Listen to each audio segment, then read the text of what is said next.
بسم اللہ الرحمن الرحیم۔ فرمایا تعمیری مسجد کی اہمیت۔ مسجد کی تعمیر کرنا، ان میں سب سے پہلی آیت ہے قرآن کی، بسم اللہ الرحمن الرحیم، انما یعمر مساجد اللہ من آمن باللہ والیوم الآخر۔ فرمایا مسجد کی تعمیر کرنا یا اس میں کسی طرح کا حصہ لینا ایک مسلمان کے لیے بڑی خوش نصیبی کی بات ہے۔ جو آیت ابھی میں نے آپ کے سامنے پڑھی ہے، اس میں اللہ تعالیٰ نے ارشاد فرمایا کہ اللہ تعالیٰ کی مسجدیں صرف وہی لوگ آباد کرتے ہیں جن کا اللہ پر اور آخرت پر ایمان ہو۔ لہذا مسجد کی تعمیر انسان کی ایمان کی علامت ہے اور اس کے ایمان کا اولین تقاضا ہے۔ اسلامی معاشرے میں مسجد کو جو مقام حاصل ہے وہ کسی مسلمان سے پوشیدہ نہیں۔ نبی کریم صلی اللہ علیہ وسلم نے نماز کو دین کا ستون قرار دیا اور فرمایا کہ جو شخص نماز قائم کرتا ہے وہ دین کو قائم کرتا ہے، اور جو شخص نماز کو چھوڑتا ہے وہ دین کے بنیادی ستون کو توڑتا ہے۔ اور چونکہ وہی نماز اللہ تعالیٰ کی یہاں صحیح معنی میں مقبول ہے جو نماز جماعت کے ساتھ مسجد میں ادا کی جائے، اور جو نماز گھر کے اندر پڑھ لی جائے اس کو فقہا کی اصطلاح میں ناقص، ادائے ناقص کہا جاتا ہے، یعنی وہ نماز ناقص ہے۔ نماز کی کامل ادائیگی یہ ہے کہ انسان جماعت کے ساتھ مسجد میں نماز ادا کرے۔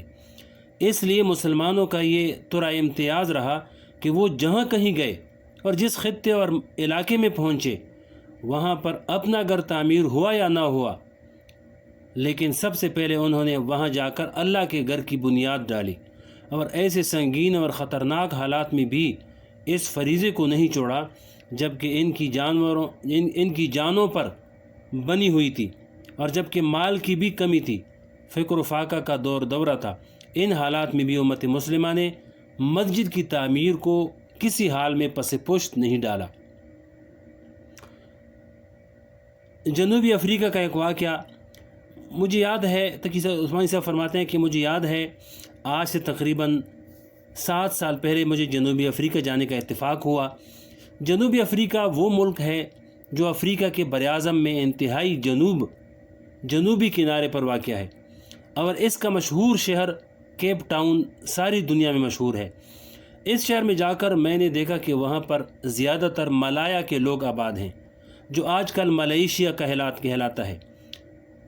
جو مسلمان وہاں آباد ہیں ان میں 80% ملایا کے لوگ ہیں۔ میں نے پوچھا کہ ملایا کے لوگ یہاں کیسے پہنچ گئے، تو اس وقت مجھے اس کی بڑی عجیب تاریخ بتائی گئی جو ہم سب کے لیے بڑی عبرت کا سامان ہے۔ لوگوں نے بتایا کہ یہ دراصل ملایا کے وہ لوگ ہیں کہ جب انگریزوں نے ملایا کی ریاست پر قبضہ کیا اور ان کو غلام بنایا، جس طرح ہندوستان پر قبضہ کیا تھا اور ان کو غلام بنایا تھا، تو یہ وہ لوگ تھے جو انگریزوں کی حکومت کو تسلیم کرنے کے لیے تیار نہیں تھے۔ چنانچہ یہ لوگ انگریزوں سے آزادی حاصل کرنے کے لیے جہاد کرتے رہے۔ چونکہ یہ لوگ بے سر و سامان تھے، ان کے پاس وسائل کم تھے، اس لیے انگریز ان پر غالب آ گئے، اور انگریزوں نے ان کو گرفتار کر کے ان کے پاؤں میں بیڑیاں ڈال کر غلام بنا کر کیپ ٹاؤن لے آئے۔ اس طرح ان ملایا کے مسلمانوں کی ایک بڑی تعداد یہاں پہنچ گئی۔ آج یہ انگریز اور مغربی ممالک والے بڑی رواداری اور جمہوریت اور آزادی اظہار رائے کا سبق دیتے ہیں، لیکن اس وقت ان کا یہ حال تھا کہ جن کو غلام بنایا تھا ان کے پاؤں میں بیڑیاں ڈال دی تھی، اور ان کو اپنے دین اور عقیدے کے مطابق نماز پڑھنے کی بھی اجازت نہیں تھی۔ وہ اگر اپنے گھر میں بھی نماز پڑھنا چاہتے تو اس کی بھی ان کو اجازت نہیں تھی۔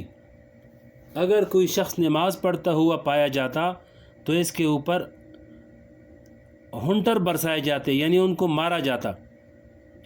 ان لوگوں سے دن بھر محنت مزدوری کے کام لیے جاتے، مشقت والے کام ان سے لیے جاتے، اور شام کو جب کھانا کھانے کے بعد رات کو ان کے آقا سو جاتے تو سوتے وقت ان کے پاؤں سے بیڑیاں کھولی جاتی تاکہ یہ اپنے بیرکوں میں جا کر سو جائیں۔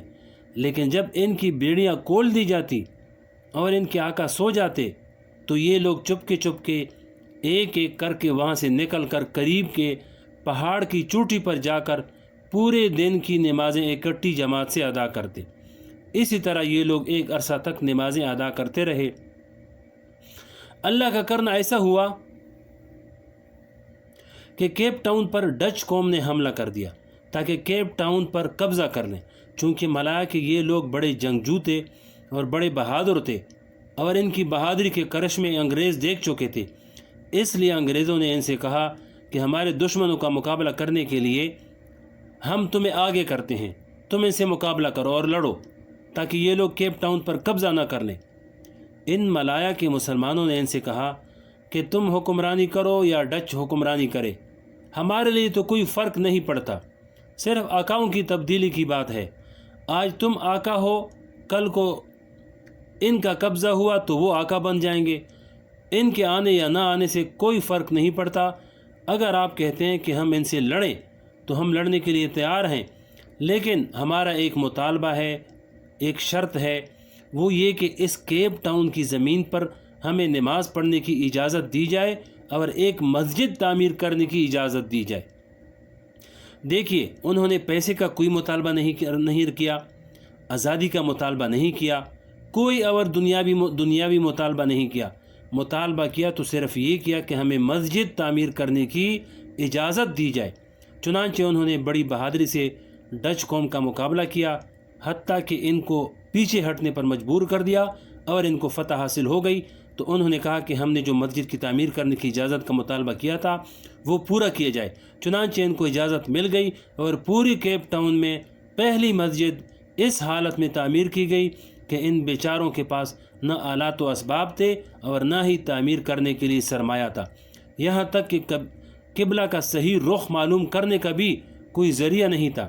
محض اندازے سے قبلہ کے رخ کا تعین کیا، چنانچہ اس کا رخ قبلہ کے صحیح سمت سے 20 یا 25 ڈگری ہٹا ہوا ہے۔ آج اس مسجد میں صفیں ٹیڑھی کر کے بنائی جاتی ہیں۔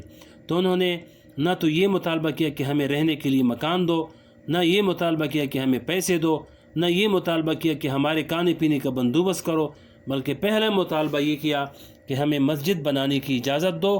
یہ ہے ایک امت مسلمہ کی تاریخ کہ اس نے مسجد کی تعمیر کو ہر چیز پر مقدم رکھا اور ان حالات میں بھی مسجد کی تعمیر کے فریضے کو نہیں چھوڑا۔ آگے اس کی تھوڑی سی تفصیل اور بھی ہے، اگلے ویڈیو میں ختم ہو جائے گی۔ فرمایا کہ ایمان کی حلاوت کس کو، یہ اگلے ویڈیو میں سنائیں گے انشاءاللہ۔